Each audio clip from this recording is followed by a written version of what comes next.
This episode of Spectre Sound Studio has been sponsored by Universal Audio. You want to get into home recording, but you're really confused by the myriad of available interfaces out there. Where do I start? What do I buy? What's good? What's bad? I'm sure you guys read a bunch of comments on the forums and nobody's really backing anything up with any kind of evidence or anything like that. So you're like, what do I do? Now, Universal Audio reached out to me the other day and said, hey, we've got the Volt interfaces. Would you be interested in doing a video on that? I was like, hell yes. Of course I'd love to. Universal has an impeccable reputation. They've been in pro audio as long as there's been pro audio.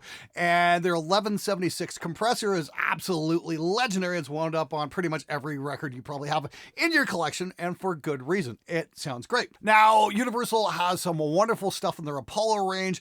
Everything from the Apollo Twin to the big 16 channels. We had a pair of those at the studio in Hollywood there a couple of years ago. Fantastic stuff. What they've done is they've downsized all of that pedigree into a couple of very small and affordable boxes. This is the Volt 1, and this is the Volt 276. This is the entry-level one. This is going for about $199 at Long & McQuaid's and other dealers in Canada. And that's going to go for about $150 US. And if you're just at home playing guitar or you want to do a little bit of podcasting, that kind of thing, this is probably going to be just the ticket. It's got pretty much everything you'd need in here to get the job done. But if your needs are a little bit more complicated, you might want to take a look at the 276. This has got a couple of really cool features on it. And this is why I agreed to do the video, because I think this thing is an absolute winner. And when it comes to entry-level interfaces, this one kind of destroys the competition.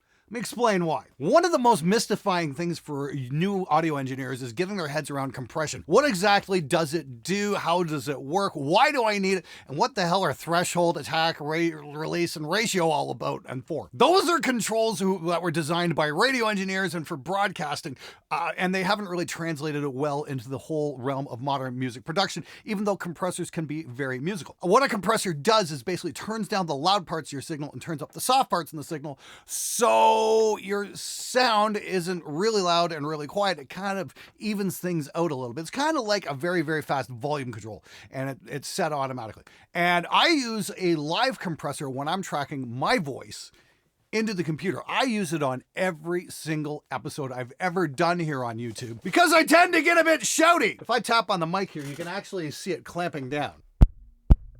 And now what that allows me to do is yell like a maniac and not have to worry about clipping my signal. And that's a great thing. That allows me to do my show. But it's also great for not only screaming kind of vocals, you could use it on acoustic guitars, drums, you name it. Now, a big problem a lot of us are going to face is if we're using smaller interfaces and whatnot, and we want to use an outboard compressor to get the vocals under control on the way in to be recorded and not clip those signals, is that we not only need to buy an external compressor, we're also going to have to get an external mic preamp, because the compressor has to go between the preamp and the converters. There's just no getting around that. Now, some other interfaces add channel inserts, so you can do that, but most don't. But Universal got really smart and decided, hey, why don't we make a scaled down version of the 1176 compressor and put it right on board the interface. And this is what got me geeked about this, because I think this is a really cool idea. It's got 3 presets for the compressor: vocal, guitar, and fast, and then off. And this really does deliver the goods. I'm going to show you guys how to use it on all 3 methods. And here's the big secret. You know, when you've got the big hardware compressors, believe me, I got a whole rack of them sitting just here right off camera, is that they're kind of set and forget. Once you get them set up the way you want, you just kind of set them there and leave it. So if you're worried about presets not doing the thing, what I'm imagining Universal has done here is evaluated how these compressors are used for most different sources and just have a general setting. And they work really well. Here's the other thing about an 1176 compressor. What you're seeing, what takes up 2 big rack spaces, isn't really needed in a lot of ways, because the actual compressor itself is just a little FET transistor that's about that big.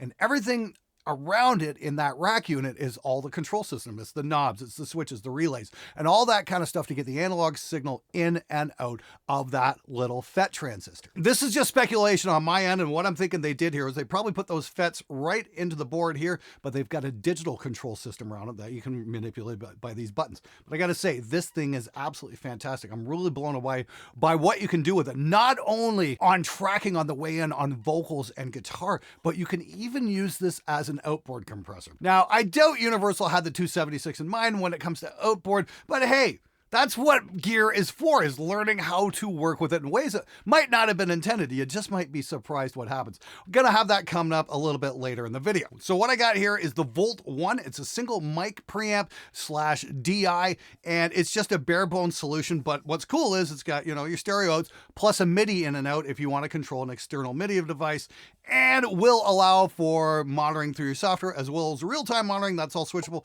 Phantom power, does 24-bit all the way up to 192 kilohertz. So it definitely delivers the goods. It's a great little basic bare bones unit, and it goes for about $200 Canadian. So to all my international friends out there who are dealing with euros and American dollars, that's significantly less money. I like the compact size and low weight of this because it'll fit right in my travel bag.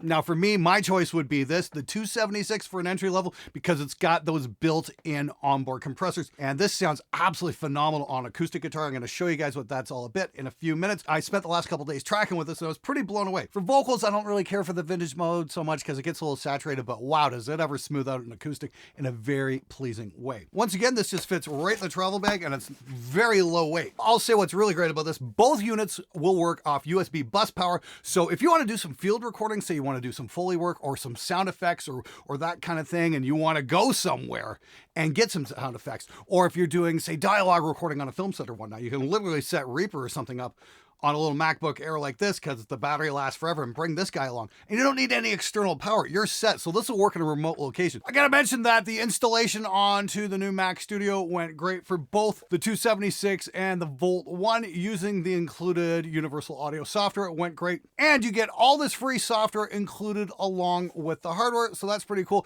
We're even gonna take a look at that Plexi simulation in a few minutes. All right, so we're over at the desktop here, and I wanted to try just hooking up a condenser mic here and see how it goes. This is a Lawton end address mic, and it usually doesn't need a crap ton of gain to get it going here. And I don't have the compressor going or any of the vintage stuff going. I just want to turn the mic up and see what we get. And it doesn't get noisy till you get to about the 3 o'clock position. So that's okay. That's not bad at all. I think it sounds pretty good from what I'm hearing on the headphones anyway. Not too bad. Looks like it's got lots of headroom. It'll do the thing and has a lot of gain. Now what I'm going to do next is I want to try this out. This is a Samson end address large diaphragm dynamic, much like, you know, an SM7, that kind of thing. And the thing about large diaphragm dynamics is they need an awful lot of gain to get them to a palatable level, much more so than a condenser. Let me swap these around and see what we get. Okay, just going to pop off Phantom here. Okay, just crank the gain up here. It's a much shorter mic stand. Holy crap. Okay. Now, that's the thing. The mic needs a lot more gain, but it seems to be doing just fine like that. I like this mic. It's got a little bit more bottom end, so it's pretty damn cool. That's for sure. Definitely has that radio voice. But if you really want to get that radio voice thing going, let's kick on the 76 here into vocal mode. And you just hear the hiss come right up. Let's bring that back a little bit because it's bringing up the quiet parts and it's turning down the loud parts. That's the whole point of compression. I got to say, I think that sounds really good. That's really got that nice radio voiceover thing going on. Let's do a little quote here, and I'm going to read something out here. Let's try it in radio voiceover mode and see how this works. The fact that we live at the bottom of a deep gravity well on the surface of a gas-covered planet going around a nuclear fireball 90 million miles away and think that this is normal is obviously some indication of how skewed our perspective tends to be. A little wisdom there from Douglas Adams. Let's kick it on to vintage mode as well. This might give us a bit of that simulated tube saturation. See how that works. And how's that go? A little bit more hiss as well, but it is, you know, quite nice. Not too bad. And this is the thing, we can keep cranking gain on, and we shouldn't peak out because we've got the compressor on. This is going to help get things under control. Check two. Hey! Whoa, that is pretty damn loud. And yeah, the compressor is doing its thing. This might be a little excessive at this point, but it is kind of fun. Okay, sorry to all you guys who are wearing headphones. Let's check out the DIs, see how they work. The one thing I can't stand about a lot of these smaller interfaces, and it doesn't matter the brand, a lot of brands have screwed this up over the years, and that is the guitar DI not being able to handle hot signals from loud pickups like actives like EMGs and Fishmans and that kind of thing. I ran into a big problem last summer with an interface from a rather large company. let's check out and see exactly what the universal can do. And first up, we've got the LTD Aero. This is the guitar that other interface couldn't handle. We just couldn't turn it down low enough. A couple things I got to mention here I love about the Volt is the fact that we've got real big meters right up on top so we can see exactly what the hell is going on. Now, I don't have any compression going on the DI or the Vintage or anything like that. I just want to see if this thing is quiet enough and can withstand the onslaught of my EMGs.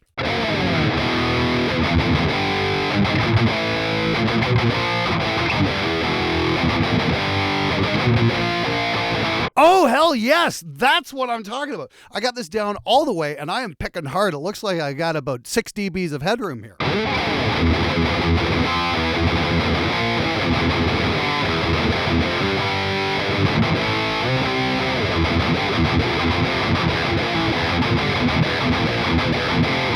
That is absolutely fantastic. That is exactly what I'm looking for in a desktop interface. Something that I can pound away on with hot pickups and not have to worry about clipping the signal. So good job there, Universal. And this is the thing, since we've got about 60 dBs of headroom, I think I can take this up ever so slightly here.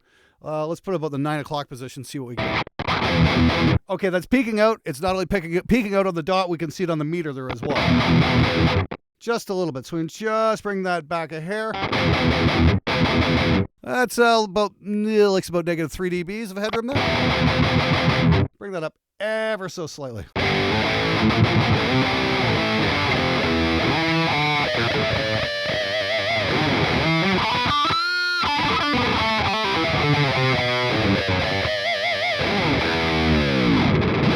Okay, does the job there on some EMGs, but how does it work on Fishmans? Let's check this out. This is that rough guitar I demoed from Poland there a couple weeks back, and this guitar is utterly beautiful, and it's got some very, very hot Fishmans. Let's see what this bad boy can do, and let's see how well the Universal holds up.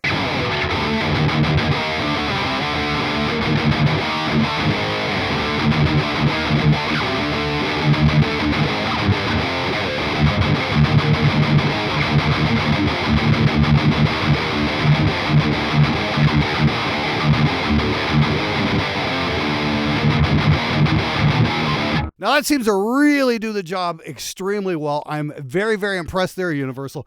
Good job. This thing gives me the kind of reliability that I'm looking for. I also got to mention I'm only running at 64 samples of latency and not having any issues with any glitching or anything like that at all. This is on an M1 Max Studio. Seems to be doing the job absolutely fine. So very impressed so far. Now let's check out one of those free amp sims that they included in the package. All right, so I thought I'd have a little bit of fun here, and I thought, hey, let's pull up some of that included software. Thought we'd take a look at the included Marshall Plexi plugin.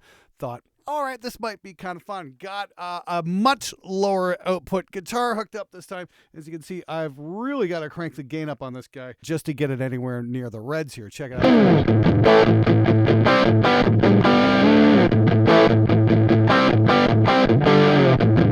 You know what? I don't think I'm liking it with the compression on right now. I think that might be more suited towards an acoustic guitar. Let's try that one more time without the compressor.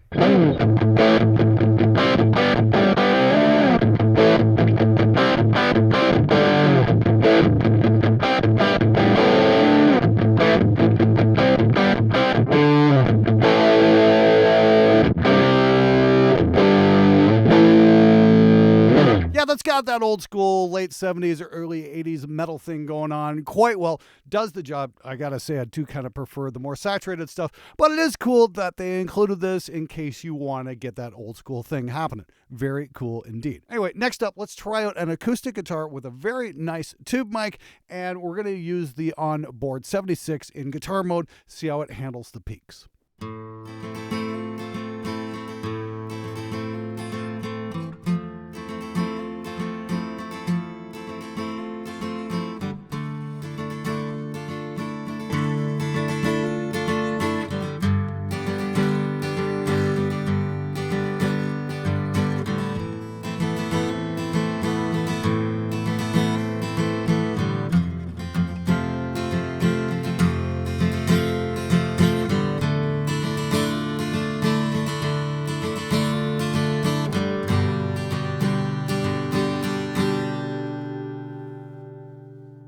I absolutely love analog compressors. I've got them all over the studio here. I got them in the racks over here. I got a giant dedicated rack over here. And I use them all the time for hybrid mixing. This is where we'll do some stuff with some plugins, and we'll bring some stuff out into the analog realm and process it that way. It's a really cool system to work with. I've been working that way for the last couple of years, and I've been getting some fantastic results. Now, this does have 1176 style compressors on here. As we showed with the acoustic guitar and the vocals, it really does the trick, and it really grabs. So that got me thinking, it's like, I wonder if we could use this as an actual outboard processor. I mean, why the hell not? It's an actual analog compressor. So what I've done is I've taken the two outputs and run them right back in the two inputs. And if we go over here on screen, we can see I've got a real insert going here. This is the plugin I use in Reaper to send my signals out into the real world. See, it's going to monitor left on the volt and input 1 on the volt. So we're going to start this with a snare, and I'll show you guys exactly what I'm talking about. This is actually really cute. So let's just solo up the snare here. This is something I was working with the other day. So here's the raw snare sound by itself. We kick on the insert. Listen to this.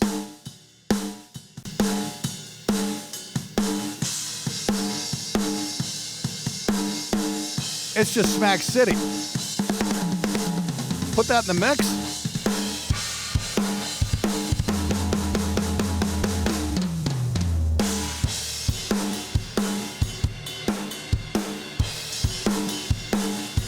That just adds so much character and life to the snare. It's probably going to need to be a little gated. It's definitely not the cleanest way of doing it. But if you've been wondering about outboard gear, it's like, should I drop money on an outboard compressor? Try this little trick if you have this unit, because this works really well. And it's not just for snare drums. We've got two of them here, so we can actually do stereo. So what I got set up here are a pair of room mics. And I've got this one here.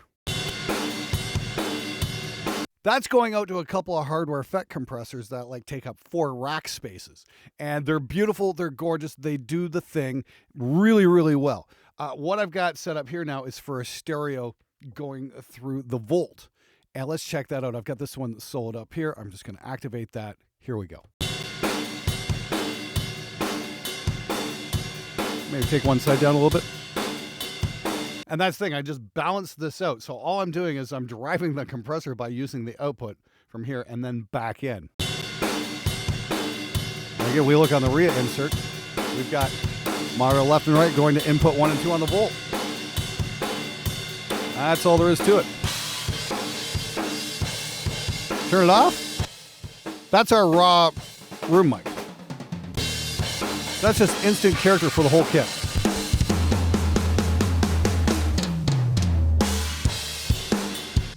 Without. Turn it up, turn off the compressor.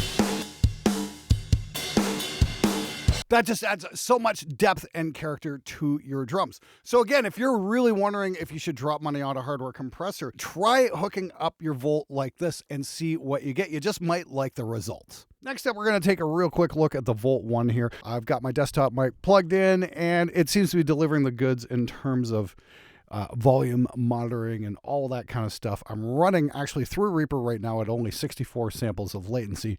No issues whatsoever there. And if you're, just want to do some podcasting, or if you want to record guitar at your desk and whatnot, this is all you're going to need, because the preamps are very, very clean, and it's going to deliver the goods for all the fidelity, all that kind of stuff, 24-bit, 192 kilohertz, all that kind of stuff. Now, unfortunately, it doesn't have the 76 compressor, so you're not going to get that wonderful analog compression on the way in, but it's still very, very capable, and it's very, very clean. Now, I'm going to plug a guitar in here, but unfortunately, because it's only single channel, I can't do guitar and voiceover at the same time. I just want to check and make sure that this thing is delivering the goods in terms of latency and headroom for when it comes to guitar. So let's take a look at that right now. Almost forgot, I wanted to check this out with the Samson Q9X as well. Just going to crank up some gain here, see how we do. Once again, this is a large diaphragm dynamic mic, and it needs a lot more gain than the other one, but this is a beautiful sounding mic. It really is. Okay, we're cranked up all the way. It's definitely got a lot of gain, but we don't have that limiter, so I can definitely spike things out, which might be a little unpleasant to all you guys who are watching this video with headphones on, so my apologies. Just kind of want to show this out, but it's definitely going to deliver the goods. Let's back this off a little bit. I love the fact that we get the meters here in the front, though. That's great. Lets us keep an eye on what's going on.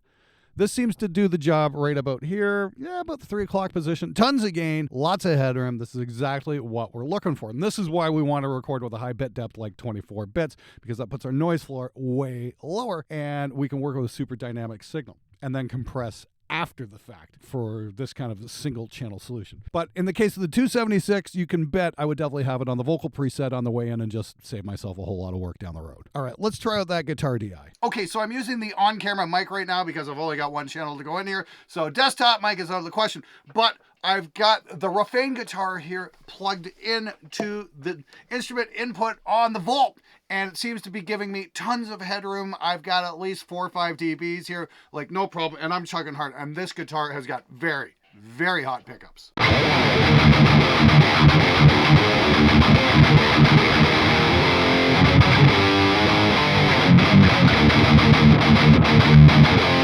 And if I was a home guitar player, this would not leave me wanting. I wouldn't be worried about, oh, am I going to be plugging something in that's way too hot? No, this does the job. Let's check out the Volt 1 on acoustic next.